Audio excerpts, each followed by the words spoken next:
This is the concierge, sir. Hello, everybody, and welcome back to Concierge Confidential. I'm your host, Brian Ortega, and welcome back, everybody. We did take the week off, but we're back stronger than ever, and we're diving into a very popular question that I get very frequently for people who are nostalgic of the Las Vegas past, and that is doing a classic Rat Pack 60s golden era of Las Vegas night. So I got this question from a gentleman named Kevin who messaged me on Instagram. Thank you, Kevin, for the message, and highly detailed message, which was quite nice. And he had come here to Vegas a few times. He's come here, over 10 times, he says, and they're going to actually go see Wayne Newton when they're here in Las Vegas, which Wayne Newton, quite a character. I've actually been to his his former residence, which was Casa de Shenandoah, which is no longer really, it's no longer open to the public. And I got to see his Arabian horses, his private airplane on his property, and then also the house. But he's going to come see Wayne Newton, and he wanted to really do a night that's centered around, classic Vegas. So I thought it would be fun to dive into that era, just because there's lots of things that you can do and some things that you have to sort of, pretend that you are back in the 60s. But we have plenty of that stuff as well. So we're going to be diving into the golden era of Las Vegas and how to experience it yourself now in 2025. So this is Concierge Confidential. Okay, everybody, let's go ahead and dive into the episode. So let's kind of get started with what is classic Las Vegas. Well, that just really depends on, probably your age. But in this terms, we're going to be talking about the golden era of Las Vegas, which would really be centered around the mid-50s up until about the mid-60s. Really sort of a very specific frame of time in the late 50s and early 60s when the Rat Pack came to Las Vegas. Really, the Rat Pack didn't come to Las Vegas, together and did what's called the Summit at the Sands, which that took place, at the Sands Hotel, in the Copa Room, which was quite famous in Las Vegas for housing the greatest entertainers, being Frank Sinatra, Dean Martin, Sammy Davis Jr., and people always forget the other two guys. It's Peter Lawford and Joey Bishop, which were sort of actors and sort of sporadically jumped in and out when one of the other guys wasn't there. So, but really the main core would have been Frank Sinatra, Dean Martin, and Sammy Davis Jr. And you sometimes got a mixture of those guys, which is quite cool. And it was a very different type of show than what you would expect from a Vegas show now. A lot of times, you think it's Frank Sinatra, so he goes up there and sings, right? Not really. You were in the room with these guys, and they were on stage, and it's a very, it's like a sort of a very low ballroom. Think like the old 50s, where we don't have these big giant ceilings. It's very low, very smoky. You were able to eat there. They had these big giant long tables, and you sort of felt like a nightclub, what a nightclub would have been, sort of like the Copacabana in New York City, which actually is, more of a nightclub than it really is like a sort of a banquet hall than it really was like a swanky nightclub that you would think of in like Los Angeles, like in the Coconut Grove, which was this big giant room, or even the rooms now. So anyways, so you would go, and then like Frank Sinatra would be up there talking, and then, Dean Martin would come in too. And they would sing a song, they'd probably hit a song here or there, but you were really there just to hang. You were there to drink, hang out, have some drinks, but the hotel really didn't enjoy a lot of these shows going super long, which if you got all the guys up there, they would be singing. They would, one would sing a song, one would take a break, then the other one would come up, tell some jokes. Sammy Davis would do an impression. He would do a dance number. He would sing. He would dance, all the things. And that was like an evening. You were hanging out with these guys. And that was really the draw to Vegas back in the 1960s, was that people would come to Las Vegas to really hang out. And other than just hanging out, you would have the opportunity to maybe see Frank Sinatra at, the craps table or the blackjack table, which honestly, you did not want to meet Frank Sinatra at a blackjack table, because if he had one too many Jack Daniels, he would probably not be the Frank Sinatra you'd wanted to meet. When they say never meet your heroes, that was definitely one guy you just did not want to meet on a bad day. But it was possible. You were able to meet these people just mingling in the casino, which could you imagine, like, if you were coming to Las Vegas and, I mean, honestly, you probably could see Bruno Mars hanging out at one of the blackjack tables, but it wasn't as segregated as it is now, where we have parlors and we have these private rooms. You just saw these people. I mean, I would have loved to be walking through the Sahara back in the 1960s or the 1950s and seeing Don Rickles at the Casbah. And he, in his book, actually had done like 3 or 4 shows a night. Like, he would do a show at 8 p.m., 10 p.m., midnight, and then like 4 o'clock in the morning. It was nuts, the schedule of these guys. Like, it's funny whenever you look back and you think, like, oh, those people are old. But like, your grandparents probably partied harder than you did for a much longer time throughout the night. So just really crazy. So I actually have a real affinity for that era of Las Vegas. That's whenever I go out, try to sort of tap into sort of feeling that. I don't dress up like I used to anymore. I don't dress up in the whole suit because it's a little much, to be honest, but I will every so often. But there's sort of like a cool vibe that you want to put out if you're a single guy in Las Vegas. So that's kind of it. But anyways, moving on to what, if you want to feel this way in Las Vegas, you still can. You still can have this feeling, but you really have to embody it in inside, because there's going to be things you're going to be seeing people that are going to dinner, like to a steakhouse, and they're not in like the correct attire. They're in shorts, and it's super annoying if you're trying to have this like 1960s version of Las Vegas. But the biggest thing is that everybody's experiencing Vegas their own way, and you're experiencing it your way. You should just go ahead and do it. Just do it up. Do the pinky ring. Do the hat. Do the jacket. You will only get compliments. No one in this town will ever put you down for wearing a suit or wearing a dress out, because everyone is experiencing Vegas their own way.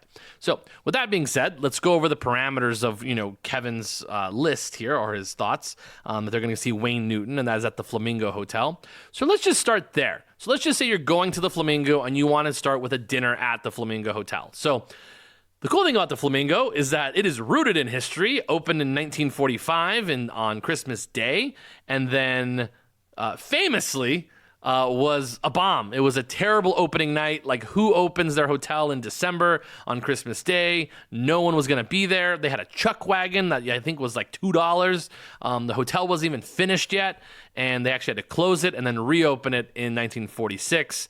And then it was finally a success. But by the time it was a success, Mr. Bugsy was no longer with us for possibly losing money on the hotel. Well, not possibly. He did lose money on the opening of the hotel, and also may have been sleeping with the big boss's mistress as well, Virginia Hill, known as the checks notes. This is a R-rated version. By the way, on TV, she said this. You can't find it anywhere.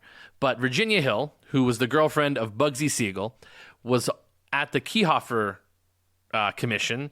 I always forget the name of it, but they were basically interrogations, but they were big giant inquiries into organized crime. And she was wearing a fur coat, very beautiful, from Alabama. And, they asked her, how do you know these gentlemen? Like, how are you with these questionable figures? And, how did you not, get in danger? How did you befriend these guys? And she just casually looked forward, straight at the committee, and said, well, I'm the best damn cocksucker in town. And I was like, that was television. A real story. This happened like on TV in the 60s. It was amazing. So yeah, Virginia Hill, found in Austria, died by a lake or a pond. Very, very questionable circumstances. So anyways, that's a fun little side story. But let's talking about Bugsy. You can go to Bugsy and Meyer Steakhouse. This is the marquee steakhouse at the Flamingo Hotel. It's actually quite good, very approachable in terms of the menu and what you can get inside of the restaurant. They obviously have surf and turf, they have steak, obviously, but the really cool thing is that they do have A speakeasy, yes, a speakeasy. I know, but this sort of adds to it. So I would really recommend doing this if you're here for like a 1950s and 60s, Vegas night out. I would go to Bugsy and Myers Steakhouse, eat there, and then they actually have a room in the back called the Count Room, which is their little speakeasy where you can have a drink, a cocktail, and then go to your show after. So the Count Room is behind the dining room. And there's two entrances to the Count Room. So you can get into the Count Room through the dining room, so through the main restaurant, or if you're walking next to the pool area, which I believe is under construction at the moment, which it is April 1st. So it's supposed to be, fully opened in the next couple of days, 10 days, 11 days to be exact. But if you're walking on the hallway where the pool is, like on your way to the Link Promenade, there is a bakery. If you go through the bakery, fake bakery, through the bakery, that is the entrance into the Count Room. The Count Room is open Friday and Saturday from 4 p.m. to 11:30, and then they have live music on Friday and Saturdays from 8 to 11. So the Count Room, really cool, very, nestled in the back, very dark, but highly recommend maybe doing those as a combination before your evening out, or even after the show for Wayne Newton if you want to keep the party going. So maybe go to the restaurant, go to the show, and then go to the Count Room after. So let's add to this for everybody, because not everybody's going to be seeing Wayne Newton, which, Wayne Newton, Don Cachet. Things that you can do in Vegas that are from like 1950s or 60s era. One of them being restaurants. Restaurants is probably the thing that's lasted the most in town, even with a lot of the hotels, changing hands and then being imploded. Because in Vegas, we don't keep our history. We just look at it, say hello, and then blow it up. And then we keep the sign because that's really important to us. But a couple of places that you can find in town that have been here since Classic Vegas, obviously the most famous one being, for most people that have, if you've been living under a rock and you follow a lot of Instagram people from Vegas, is the Golden Steer. The Golden Steer, one of the hardest places to get a reservation for. Honestly, the food is good. I think it's quite overpriced, but you are paying for the experience, of course. It is really cool when you go in. It's in this sort of like dilapidated sort of shopping center. And oh my goodness, I'm just thinking about all the people that go to Golden Steer all together as a group in the social media sphere, and then they, pass it off as if they went on their own. But anyways, the Golden Steer, really fun experience if you're able to get in. The booths are fantastic. The guys all wear these old school, giant smoking jackets as the waiters. Really great service, top tier service. And the thing to do there when you do go is that you don't order a la carte. Order whatever like the surf and turf is. It's usually sort of like the combination. It's sort of like the plate for two or whatever. And you can get a salad or a soup, a dessert, and then obviously the surf and turf, which would be like steak and lobster tail, or steak and something else on the side. But it's usually what people get. Don't recommend the a la carte because it ends up just being the same price as if you got all the other fixings as well. Sometimes you can show up early and you can actually go to the bar and dine at the bar if you'd like. But honestly, the real move is being able to sit in the dining room and sit at one of those really cool booths, which if you look very closely, all the booths have a name on them, and that is a name of a famous person who likes to sit at that booth. Sometimes you get lucky and you'll get Frank Sinatra or Marilyn Monroe, and sometimes you'll get Peter Lawford like we did. So unfortunately, we did not get one of the cool Rat Pack members. We got one of the more outskirt of the Rat Pack guys. But that is the Golden Steer. If you want something similar to the Golden Steer in terms of class, I would highly recommend going over to the South Point. And Michael's has moved locations, so Michael's was not always at the South Point. I believe it used to be at the Barbary Coast, which is what now is the Cromwell, which is then now going to become Vanderpump. Michael's Gourmet Room is really top notch if you're looking for something that's old school Vegas class, has those, a lot of old waiters and waitresses. It's a very interesting room. It's just like a big giant room with these big huge chairs, and really cool experience. I went with my parents and I went to the restroom and I put my napkin like on the table, And when I came back, the napkin was sitting on the back of the chair, which was quite nice. So really on their stuff there in terms of service, which like sidebar here, I know a lot of stuff comes down to people, like why Vegas does not have a lot of people in town anymore, at least visiting. And I want to say this, is that I think Las Vegas, of all the U.S. cities, provides the absolute best top-tier service of any city in the nation. It's a city that people grow up in the service industry, and like their parents are still in the service industry, and it's just sort of through osmosis you learn to be nice to people, at least faking it, at least knowing that if I provide good service, I might get a tip out of this. And that's really what a lot of people in service work for. That's really what it is. And I think nobody matches Las Vegas in terms of, you know, the entire city, not just like the Four Seasons, like one Four Seasons in, you know, Texas knows how to treat people. The entire city, I think, knows how to treat people from, you know, from our Four Seasons here all the way to one of our off-strip properties. They just really know how to treat people. Although, let's get back to this. So I know we're kind of off topic here, but I went to Bobby Flay's Brasserie. I think it's called Brasserie B or something like that. And it's the new space that takes up the old Homestead spot. And I've gone there twice, and I've gotten, and I think it's funny coming on the back of this, like not great service. I know, which is kind of funny. I'm talking out of both sides of my mouth here. But that place in particular, every time I go to the bar, and I never get bad service once I'm there, it's really just like they don't know how to say hello to you. Like, I sit at the bar, and I'm really just waiting for the obligatory, like, hello, how's it going? And I give them a fake, like, it's going fine. Can I get a Dr. Pepper? That's all I'm hoping for. And it never gets there. Like, it always takes a little too long for it to get to that point. So, just a little side note of what I experienced at Brasserie B at Caesar's Palace. But going back to it, Michael's absolutely phenomenal experience. It is very expensive. I went with 3 people, so me, my mom, and my dad, and it ended up becoming, I think it was like a $500 or $600 dinner, which, I mean, that's a lot. And we usually don't spend that amount of money. I never see my dad eat that much food, to be honest. My dad's not a big like eater. My dad is like cool. Like if we find a place that serves split pea soup, he is excited. I get really excited when I find a place that serves split pea soup because I'm like, oh, this is going to be a cheap dinner because all I got to do is make sure my dad has, you know, split pea soup and he's fine.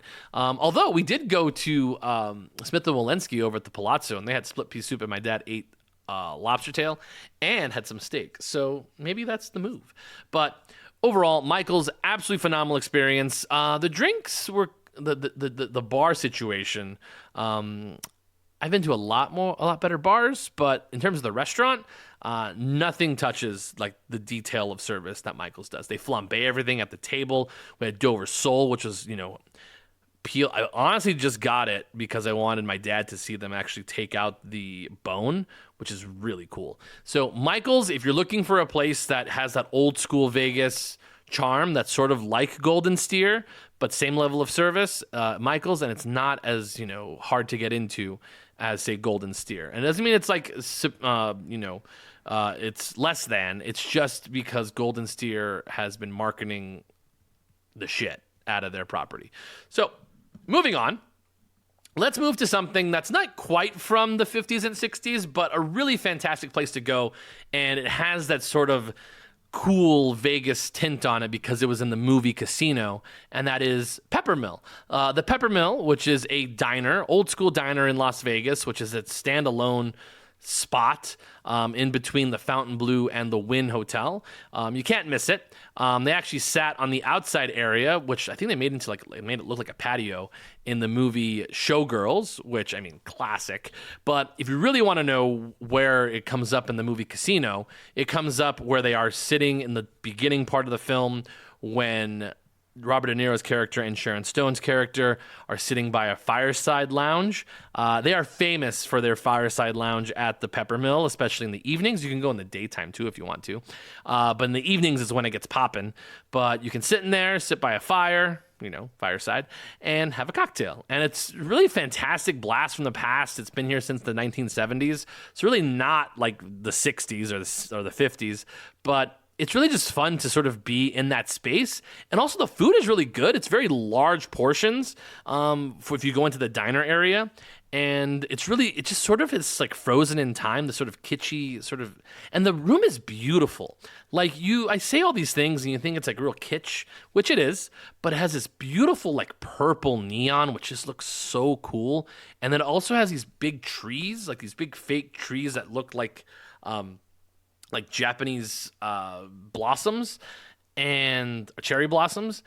And then it has these cool booths and these big giant like coffee cups, and then also like they have their sugar like looks like a rainbow.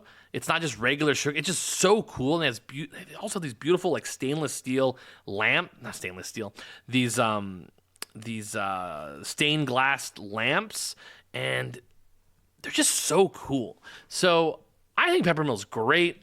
It gets really busy for breakfast, but if you go really, really early, or for lunch, highly recommend Peppermill. It used to be open 24 hours. Like, it was a great late night spot, but I think they've sort of shortened the hour situation. It used to be a great get drunk and then go there after. I did that once. It was really fun. But Peppermill, really fantastic for breakfast. So if you're trying to do something that is, old school Vegas feel, like very like 70s and like kind of cool, I would recommend Peppermill. I really like Peppermill. It's on the Las Vegas Strip. So as we're kind of just like going through, another place that you can hear a lot of is like Circus Circus's the Steakhouse. Honestly, guys, like going to Circus Circus, I know it's gonna sound really bougie of me, I don't care how good the steakhouse is. It's not worth it. It's not worth it for me having to park at Circus Circus, hang out through the casino, and get to this, old school steakhouse. There's so many more old school steakhouses you can go to.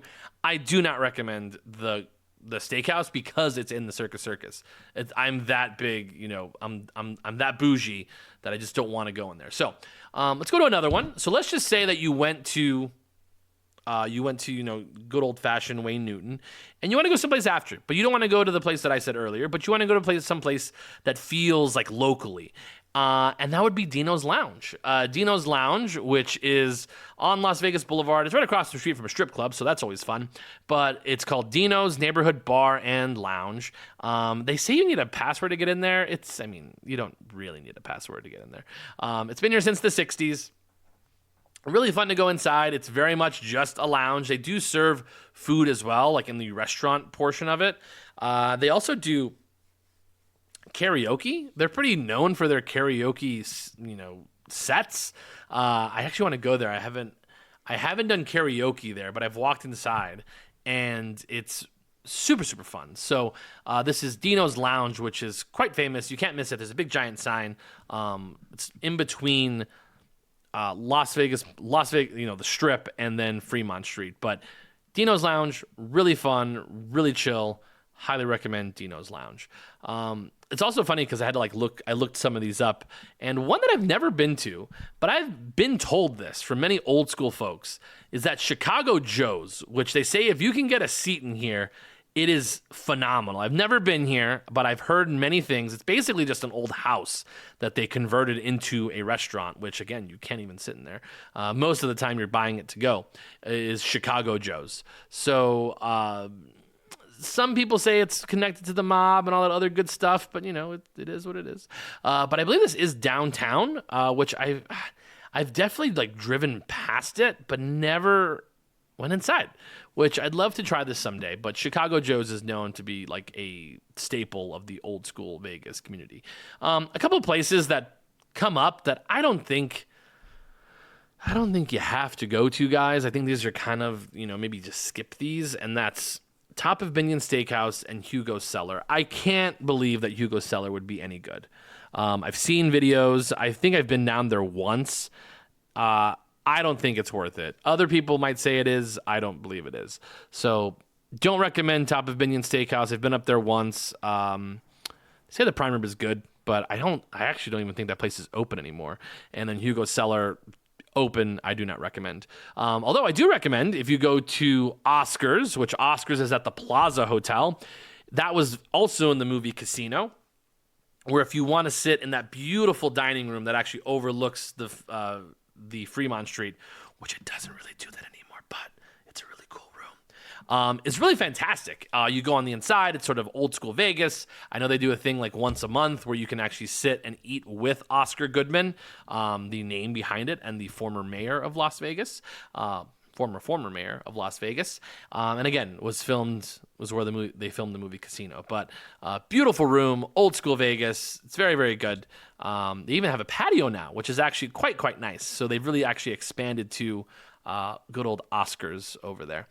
Another thing I like to recommend, if you are coming to Vegas, and let's just say you want to experience old Vegas and you want to do all those good things, but you can't be transported back in time, unfortunately, that would be awesome. But a show that I like to recommend, a lot of people say the Rat Pack is Back is like a show they really like. That's fine, but I think the singers like really don't look like the people, and I know they sound quite good. I really, really enjoy the nostalgia of Vegas, the show, which is at the Planet Hollywood. I've talked about it before, but I really enjoy that show. I think they do a great job with the singing, the dancing. They have beautiful showgirls, and they sort of take you through time, sort of like a narrative through Las Vegas from the 50s, the 60s, the 70s, then all the way up until the 90s, with Frank Sinatra, Dean Martin, Sam Davis Jr., Elton John, Sonny and Cher, and it's just a beautiful just sort of storytelling of the history of Las Vegas. I've actually seen that show, I think, like 4 or 5 times, and I cry at the end every single time because I'm nostalgic about Vegas, and I just really love everything they're doing on the inside of it. So let's just say you want to do something that, again, a little bit more modern, but definitely feels rooted in old school Vegas, and that would be Piero's Italian. So Piero's is actually located by the convention center. It's been here since the 80s, but it has that very like old school red sauce Italian spot. And again, this is another movie that appears in the movie Casino, which that's sort of our guiding light of the nostalgia of Las Vegas, because that's sort of like the grabbing point of, you know, this culture. And they filmed a lot of the restaurant scenes inside of Piero's, which I've been to Piero's once. Really fantastic, really nice room. They have valet. They only do valet, which is complimentary, old school thing. Love the old school Italian, you know, love the old school valet. So that was really fun to experience that again. And the food is actually quite good. Very big portions, really great for sharing. Highly recommend that you share items. I don't recommend eating things on your own, although you could do whatever you want. But I recommend sharing was a really great choice. Another one that I think is a little kitschy, but, you know, again, in old school Vegas stuff, is the Batista's Hole in the Wall. My parents have eaten there. They said the food was good. I don't know if they still do the complimentary wine, which that was always a big deal, to do like the comp wine all night long, which was really, really fun. Yeah, I haven't eaten there, but my parents have. I think it's funny on this list they have Spago, which like doesn't make sense because, I mean, I think the reason they say it's classic is because it was one of the first celebrity chefs to come to Las Vegas was Wolfgang Puck, and he opened his restaurant in Caesars, which that location is no longer open. You have to dine over at the Bellagio, where he got a better price on the rent. The rent stays the same. For those of you that are in the world of The Godfather, that is where that's from. Godfather Part 2. But anyways, experiencing old Las Vegas can be a really fun time. I highly recommend, if you do old school Vegas, a couple bars that I'd like to recommend to go to. If you want a little bit, if you really want to like do history, you can go to the bar at the Sahara called the Casbah, which is where Don Rickles used to perform. Long time ago. It's definitely not the same. It's just they kept the name and put it in a different part of the restaurant or a different part of the property. But the Casbah is definitely a piece of, you know, Vegas history. You can also go over to, where can you go? That's it. That's all I got in terms of bar, like old school bars from that era that would still be here. But if you want to have that old school Vegas feel, these restaurants have really great bars, and that would be the Mayfair Supper Club and Delilah's, of course, just because they give you that sort of old school nostalgia feel, even though it's a modern take on that. The restaurants are quite good, but the bars are just fantastic. Everybody knows I love Delilah's. I actually took a friend there, and she like walked in, and I always get nervous when I like hype up these places to other people. And she walked in and saw the space and thought it was absolutely phenomenal. They had a live singer going on at the same time, which she's a big fan of live singers. And she just was enamored with just how beautiful the room looked, which is really what I was going for. I was really excited that she enjoyed it because I really enjoy, and this is why I love doing the podcast and hearing your guys' feedback. If you reach out to us, conciergeconfidential_LV or Brian Ortega _26, and I'll read back sort of like any feedback that you give me, is when you go do something and you really enjoy it, like you really, really have a good time doing it. I get so much gratification out of you guys enjoying your trips to Las Vegas. So that's really what I get out of it. So it sounds weird, but I mean, I was at a restaurant the other day and I told the guy to get this food on the menu, and he says, "This is great," with a thumbs up, and I was like, "Yes, that's all I wanted." So yeah, I'm really happy about that. So I think we went to a lot of different things. Oh yeah, Bavette's. I thought this was just like a list, just a podcast of me explaining restaurants, but Bavette's really great, like old school Chicago joint. It's dark, lots of leather, but Bavette's absolutely phenomenal. And if you like bone marrow, oh my God, their bone marrow is very, very good. From my dad says, very, very good. Lots of it, huge, giant bones, like think like, Fred Flintstone, but absolutely phenomenal restaurant. And they make a good old fashioned. It's good. They know how to make cocktails. So highly recommend. Collins Bar is great, by the way, guys. I mean, it's not Old School Vegas, but the Collins Bar. The Collins Bar, actually, speaking of Old School Vegas, the Collins Bar at the Fontainebleau, which you guys have heard me talk about a million times, has changed their menu, and I think for the better. I really like their new menu, lots of different things on it, but they do have a lot of different items that are forgotten classic cocktails that you would get like in the 50s and 60s, one of them being a Vesper Martini. But they also have one that's from like Cuba from the 60s, and I think it's called the Hotel Republic or Hotel Nacional. That's the one. And that's the one they were in GQ magazine for. But that place would be great if you're looking for old school cocktails of Las Vegas or old school cocktails of like the mid-century. Really recommend it. And they can make any cocktail under the sun. But again, plugging the Collins Bar that also has live music every single night from their piano. Absolutely phenomenal. So this was a fun episode. I love talking about history. And if you guys want me to do more of that like history talk of like where Vegas, started, and I kind of like really enjoy doing this episode explaining history to you, even though you might know it, but just sort of talking about the entertainers and sort of, the history. Like I would love to talk more about Steve Wynn. I know we're not supposed to like Steve Wynn, but we like him on this podcast because he created Modern Vegas. But talking about all that old stuff, I would really enjoy that. So if you are interested in hitting more of that, I would love it, because I could do this for hours and hours and hours just doing the history stuff and just weaving in different things about that. So I think we might have thought of a different idea. So anyways, thank you so much, everybody, for listening. Hopefully you guys will be back next week to listen to our next episode. Again, check us out on all of our socials, conciergeconfidential_LV or at Keys to Vegas on TikTok. So again, thanks so much for listening, everybody. If you see me out in town, come up and say hello. But remember, keep it confidential.